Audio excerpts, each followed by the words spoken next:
Hello everyone, welcome back to my channel. कैसे हैं आप सभी। आज का टॉपिक है टैक्सेबल कैपेसिटी।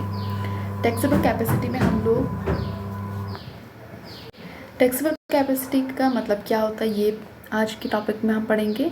और हम पढ़ेंगे कौन कौन से फैक्टर्स हैं डिटरमाइन करते हैं taxable capacity of a country. ठीक है, तो ये दो चीज़ें हम लोग इस आज की वीडियो में पढ़ने वाले हैं। तो अगर आप हमारे चैनल पर न्यू है तो फटाफट सब्सक्राइब कर लीजिए ऐसी वीडियोस और देखने के लिए। टेलीग्राम ग्रुप का जो लिंक है वो भी मैंने डिस्क्रिप्शन बॉक्स में दे दिया है, आप उसको भी ज्वाइन कर सकते हैं। ठीक है, वहाँ पर भी सारी नोटिफिकेशन आपको मिल जाएगी, जितने भी वीडियोज़ में न्यू वीडियो जितनी भी आएंगी उनका नोटिफिकेशन मिल जाएगा। और अपने वैल्यूबल कमेंट बॉक्स में आप दे सकते हैं अगर आप चाहते हैं मैं किसी पर्टिकुलर टॉपिक के ऊपर वीडियो बनाऊं जो इकोनॉमिक्स से रिलेटेड हो, तो वो भी आप मुझे बता सकते हैं। ठीक है, चलिए। टैक्सेबल कैपेसिटी का मतलब क्या होता है कि आपकी टैक्स का जो आप टैक्स भरते हैं उसकी कैपेसिटी आपकी कितनी है, लिमिट्स कितनी है टैक्सेशन की। ठीक है, ये होता है। तो अगर हम इसे इन अ लैंग्वेज में पढ़ें तो maximum capacity of a people of a country to bear the burden of a taxation without much hardship. ठीक है, इसका सिंपल मीनिंग है कि मैक्सिमम जो कैपेसिटी होती है एक पर्टिकुलर पर्सन की ऑफ अ कंट्री में कि कितना वो बियर कर सकता है बर्डन ऑफ टैक्सेशन। ठीक है, टैक्स का बर्डन वो कितना बियर कर सकता है विदाउट मच हार्डशिप, बिना किसी हार्डशिप के, दिक्कत के। ठीक है, ये रिप्रेजेंट करता है maximum limit to which the government can tax.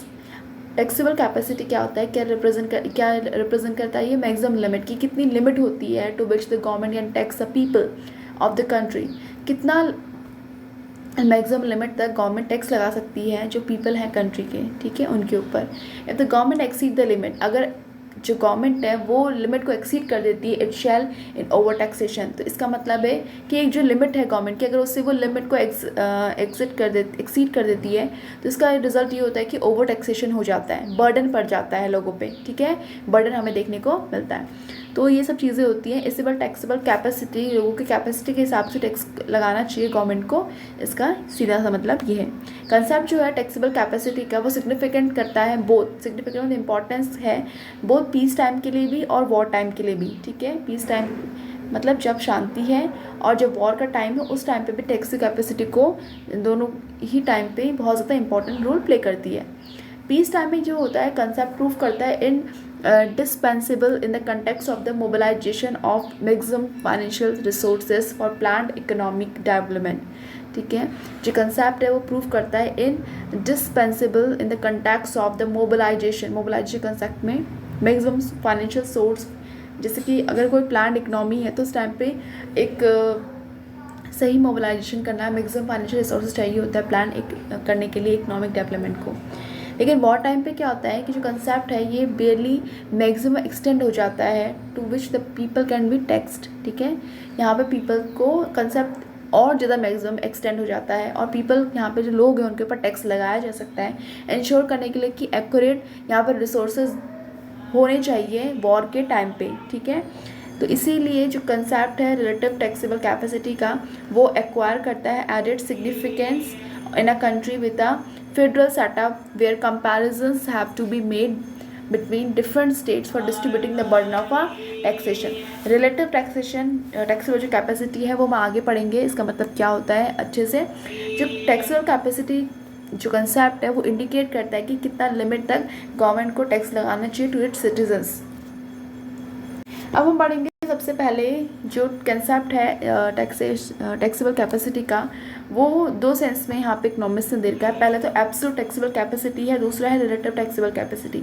यहाँ पे एब्सोल्यूट टैक्सेबल कैपेसिटी का मतलब ये है कि absolute limit up to which a community can be taxed by the government, कि कौन जो कितने लिमिट तक जो कम्युनिटी है टैक्स करती है bye the government. A provision maximum number of taxes that can be collected from citizens of a particular country. Absolute taxation capacity का मतलब है कि मैक्सिमम कितना नंबर ऑफ टैक्स कलेक्ट किया जा सकता है फ्रॉम द सिटीजन्स, जो लोग हैं, द पीपल्स जो वहाँ पे इस पर्टिकुलर कंट्री में रहते हैं, उनसे कितना मैक्सिमम टैक्स यहाँ पे कलेक्ट किया जा सकता है। ठीक है, उसके बाद यहाँ पे अगर हम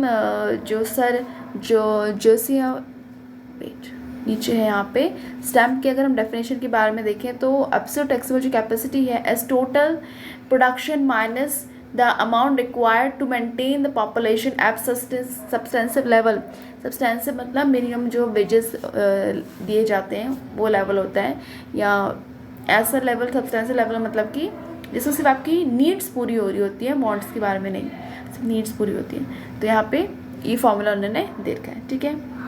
उसके अलावा आ जाता है, आप समझ गए होंगे कि एब्सोल्यूट टैक्सेबल कैपेसिटी का मतलब होता है कि कितना मैक्सिमम टैक्स कलेक्ट किया जा सकता है सिटीजन से, मैक्सिमम टू मैक्सिमम कितना कलेक्ट किया जाता है, उसको एब्सोल्यूट कहते हैं। उसके बाद है जो अकॉर्डिंग टू फ्रेशर जो है, उनके अकॉर्डिंग लिमिट जो है टैक्सेबल कैपेसिटी की reached when the tax payer are force to borrow money from the bank. Taxable capacity की रीच तब हो जाती है जब वो उसको फोर्स किया जाता है कि वो बोरो करे मनी बैंक से इन ऑर्डर टू पे देयर टैक्स ड्यूज। टैक्स के ड्यूज को पे करने के लिए वो बैंक से अब क्या कर रहा है, लोन ले रहा है, तो उसकी टैक्सेबल कैपेसिटी क्या हुई, लिमिट उसकी और ज़्यादा बढ़ गई है, ठीक है। अब उसके बाद हम सेकेंड आ जाते हैं रिलेटिव टैक्सेबल कैपेसिटी का जो कंसेप्ट है वो कंट्रारी है, ठीक है, और कंक्रीट भी है और इंटेलिजिबल भी है। कैसे है ये सब चीज़ें, इस तरह से है कि रिलेटिव टैक्सेबल कैपेसिटी जो है उसका मतलब है टू द पोर्शन इन विच 2 और more than 2 communities can contribute in the form of tax. मतलब कि 2 या 2 से ज़्यादा जो कम्युनिटीज़ होती है वो कंट्रीब्यूट करती हैं टैक्स के फॉर्म पे in order to meet some common expenditure, ताकि कुछ कॉमन एक्सपेंडिचर को मीट आउट कर पाए वो, ठीक है, कुछ खर्चों को हम लोग मीट आउट कर पाए। तो 2 से ज़्यादा जो कम्युनिटीज़ है वो कंट्रीब्यूट करके टैक्स में देती हैं। रिलेटिव टैक्सेबल जो कैपेसिटी होती है वो capacity a community to contribute to some common expenditure in relation to the capacities of another communities, ठीक है। यहाँ पे क्या होता है कि कुछ जो कैपेसिटी है कम्युनिटीज़ की वो कंट्रीब्यूट कर रही है सम कॉमन एक्सपेंडिचर, एक कॉमन एक्सपेंडिचर के लिए in relation to the capacity of other community, दूसरे कम्युनिटी के कैपेसिटी के लिए, ठीक है। तो मतलब यहाँ पे सिंपल से इसका यही है कि 2 कम्युनिटी होंगी, 2 से ज़्यादा होंगी, वो कंट्रीब्यूट करेंगी टैक्स के फॉर्म पे, ताकि एक कॉमन जो एक्सपेंडिचर है गवर्नमेंट के जो खर्चे होते हैं उनको हम क्या कर पाएँ, मीट आउट कर पाएँ, ठीक है। समझ में आ गया, यह है रिलेटिव कैपेसिटी। उसके बाद है जो कौन कौन से फैक्टर्स है जो कि इन्फ्लुएंस करते हैं टैक्सेबल कैपेसिटी को, ठीक है। जो टैक्स हमारी जो देने की कैपेसिटी है उसको कौन से फैक्टर जो इन्फ्लुएंस करते हैं। पहला जो है वो है psychology of the tax pair, की साइकोलॉजी मतलब उसका माइंड जो है वो कैसे वर्क करता है टैक्स पेयर की तरह। तो कैपेसिटी, टैक्सेबल कैपेसिटी जो है कंट्री की वो हम डिटरमाइन करते हैं by the psychology of the tax pair, ठीक है। जैसे कि पीपल जो होते हैं वॉर के टाइम पे सेक्रीफाइस करने को तैयार रहते हैं, ठीक है। Prepare to make greater sacrifice for the country during the war time. People at the time of the war are greater sacrifice, ठीक है, वो प्रिपेयर होते हैं टू सेक्रीफाइस मोर। जैसे कि आपने देखा होगा कुछ वॉर, अगर आपने सुना होगा तो उस टाइम पे आपको पता है कि गवर्नमेंट के पास ये राइट है कि वो टैक्स ज़्यादा ले सकती है, ठीक है, पीपल जो भी उसके कंट्री के पीपल्स हैं उनसे। Next second is the nature of the government. Government का क्या नेचर है, डेमोक्रेटली जो इलेक्टेड गवर्नमेंट होती है विन जो करती है पीपल की सिंपैथी से एंड कोऑपरेशन से, is in the position to raise more revenue from the people, ठीक है। वो इस पोजीशन पे होती है कि वो ज़्यादा रेवेन्यू पीपल से रेज कर सकती है। टैक्सेबल कैपेसिटी जो होती है इस टाइम पे डेमोक्रेटिक, अगर high democratic country compare to country ruled by dictatorship, वहाँ पे क्या होता है, ज़्यादा टैक्सेबल कैपेसिटी होती है, ठीक है। टैक्सेबल जो कैपेसिटी होती है डेमोक्रेटिक कंट्री में क्या होती है, हायर होती है to the country ruled by dictator type of government, ठीक है। तो ऐसा है। थर्ड में क्या है, administrative setup of a country. Administrative setup का मतलब है यहाँ पे टैक्सेबल जो कैपेसिटी है कंट्री की वो डिपेंड करती है कि वहाँ का एडमिनिस्ट्रेटिव सेटअप कैसा है, ठीक है। वहाँ में जो एडमिनिस्ट्रेशन लेवल पे जो लोग हैं वो उनका सेटअप किस तरह से है। जैसे कि टैक्सेबल कैपेसिटी, एक स्लेव जो कंट्री है वहाँ पे कैपेसिटी क्या होगी, बहुत ज़्यादा लो होगी। स्लेव कंट्री मतलब जहाँ पे लोगों को स्लेव बना के रखा जाता है। द रीज़न जो है वो ये है कि people in that country do not trust the government, foreign government, and are not prepare to pay more taxes to it. वो ट्रस्ट नहीं करते अपनी गवर्नमेंट पे और पे नहीं करते टैक्सेस को। डेमोक्रेटिक गवर्नमेंट जो होती है वो एबल सिंपैथिक विन करती है और good will of the public in a large measure than a dictatorial. तो जो डेमोक्रेटिक कंट्री के जो गवर्नमेंट होती है वो सिंपैथी गेन करने पे यहाँ पे सक्सेसफुल होती है, ठीक है। And the fourth state of economic development, ठीक है। इकोनॉमिक डेवलपमेंट के स्टेट में क्या होता है, टैक्सेबल कैपेसिटी होती है कंट्री के also depend the stages of economic development of that particular country. Taxable जो कैपेसिटी है इन इंडस्ट्रियली एडवांस कंट्री, जो इंडस्ट्री वाली जो कंट्रीज़ होती हैं जहाँ पे इंडस्ट्रीज़ हैं वहाँ पे कैपेसिटी ज़्यादा है। ज़्यादा क्यों है? क्योंकि इंडस्ट्रीज़ जो वहाँ पे अच्छे से डेवलपमेंट हो चुका है, जहाँ पे चीज़ें डेवलप हो चुकी है वहाँ पे लोगों की टैक्स देने की कैपेसिटी सिंपल सी बात है ज़्यादा होगी देन बैकवर्ड या फिर अंडर डेवलप जो कंट्री है वहाँ पे, बैकवर्ड अंडर डेवलप कंट्रीज वहाँ पे कुछ ना कुछ कमी भी होगी। ठीक है। फिफ्थ है nature of the taxation system of the country. किस टाइप का नेचर टैक्सेशन सिस्टम, मतलब कि वहाँ पे टैक्स सिस्टम कैसे लगा रखा है गवर्नमेंट पे, ये सब चीज़ें भी बहुत ज़्यादा अफेक्ट करती हैं। इफ द टैक्सेशन जो है सिस्टम कंट्री का साइंटिफिक बेसिस पे है, टैक्सेबल कैपेसिटी हाई होगी। रिमेंबर द टैक्स जो टैक्स लेवाई होता है गवर्नमेंट के द्वारा, अगर साइंटिफिक सिस्टम है वो सेटिस्फाई करता है can of certainty, simplicity and convenience. ठीक है। साइंटिफिक सिस्टम का मतलब है यहाँ पे कि कैन ऑफ सर्टेनिटी, मतलब सर्टेन होना कि हाँ चलो ये फिक्स्ड रेट है तो you have to pay according to that particular fixed rate. Simplicity means the tax is so simple that you able to give the tax. ठीक है। इन अ टाइम पे आप दे सकते हैं। सिंपल है, the calculation is also simple. Convenient है means according to your convenience आप दे सकते हैं। Taxable capacity shall be automatically high, तो यहाँ पे टैक्सेबल जो कैपेसिटी है वो ऑटोमेटिकली अपने आप ही हाई हो जाती है।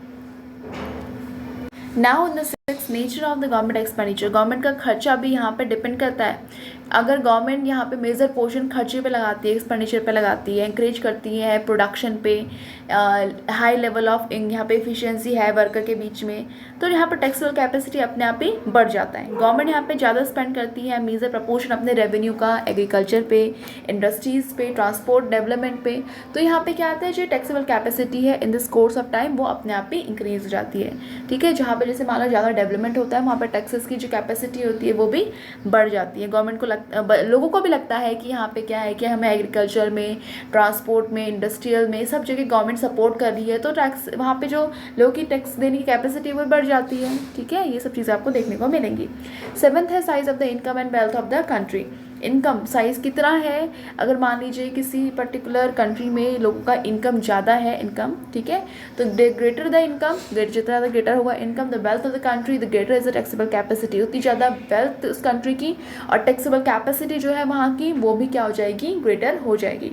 Then eighth is the distribution of wealth in the country, कि किस तरह से वहाँ पे वेल्थ का डिस्ट्रीब्यूशन हुआ है। Greater the inequality in the wealth distribution in a country, जितना ज़्यादा ग्रेटर इनइक्वालिटी होगी वहाँ कंट्री में वेल्थ डिस्ट्रीब्यूशन पे, टैक्सेबल जो कैपेसिटी होगी वो उतनी ज़्यादा होगी। कैसे?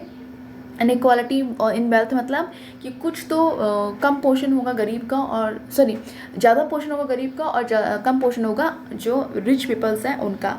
Greater the inequality in wealth distribution, अगर मान लीजिए इस टाइम पे ग्रेटर अगर इनइक्वालिटी आपको इक्वालिटी देखने को मिली, वेल्थ इक्वालिटी मतलब कि सबके पास सेम लेवल ऑफ वेल्थ है, मतलब जो इनकम है सबकी सेम है, ठीक है, तो उस टाइम पे क्या होगा, लोअर द टैक्सेबल कैपेसिटी, तो वहाँ पर टैक्सेबल कैपेसिटी क्या होगी, कम होगी। रीज़न इज दैट कि जो पुअर पीपल हैं वो स्पेंड करते हैं अपनी इनकम को सेटिस्फाई करने के लिए basic necessity of life. If there is more equal distribution of wealth, तो यहाँ पे क्या होगा, सभी क्या कर देंगे, ज़्यादा करते हैं ना, तो इक्वल डिस्ट्रीब्यूशन हो जाएगा वेल्थ का, तो कैपेसिटी क्या है वो डिक्लाइन हो जाती है। तो क्या होता है कि जो टैक्सेबल कैपेसिटी का यहाँ पे मतलब है कि जो टैक्स लगता है, ठीक है, टैक्स अगर अब चाहे इनडायरेक्ट टैक्स लगे या डायरेक्ट टैक्स लगे, यहाँ पे हम दोनों को काउंट कर रहे हैं, यानी कि सिर्फ आप एक ही काउंट करेंगे, ठीक है।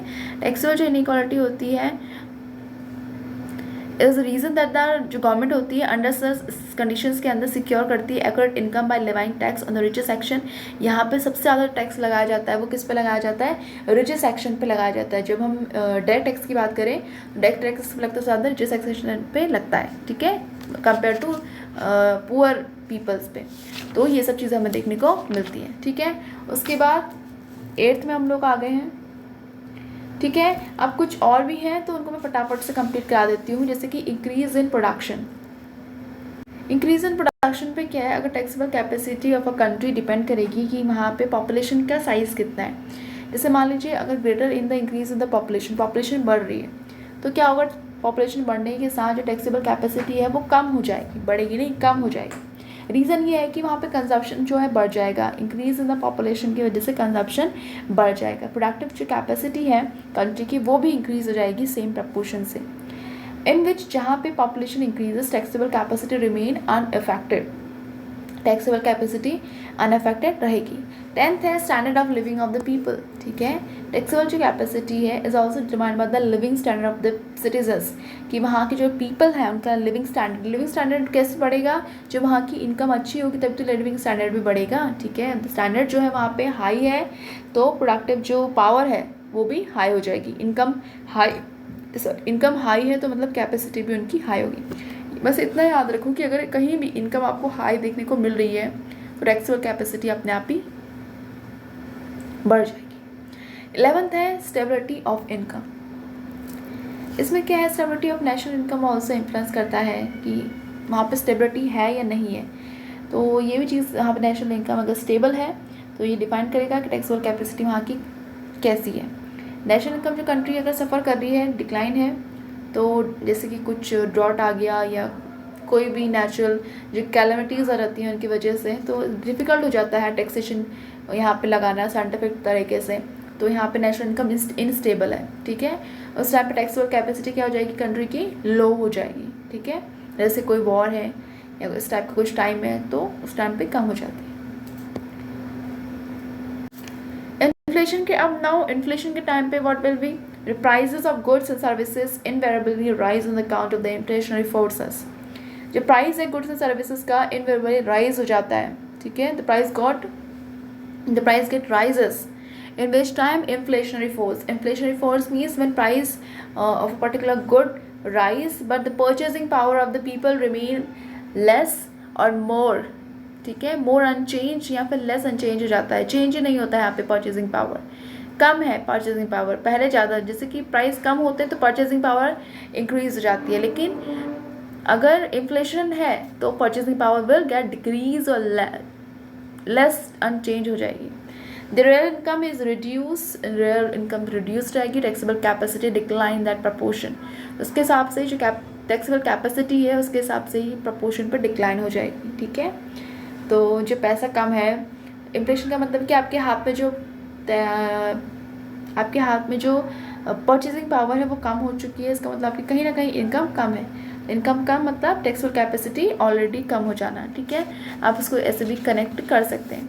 तो होप आपको वीडियो पसंद आई तो लाइक कर सकते हैं, चैनल को सब्सक्राइब कर सकते हैं ऐसे और वीडियोस देखने के लिए। इस वीडियो के साथ साथ जैसे मैंने आपको बताया उसके साथ साथ अपने नोट्स भी आप प्रिपेयर कर सकते हैं फॉर द एग्जाम्स के लिए। All the best from my side and अपने फ्रेंड्स के साथ ज़रूर शेयर कीजिए। अपने वैल्यूबल कमेंट बॉक्स में देना बिल्कुल भी ना भूलें। Thank you.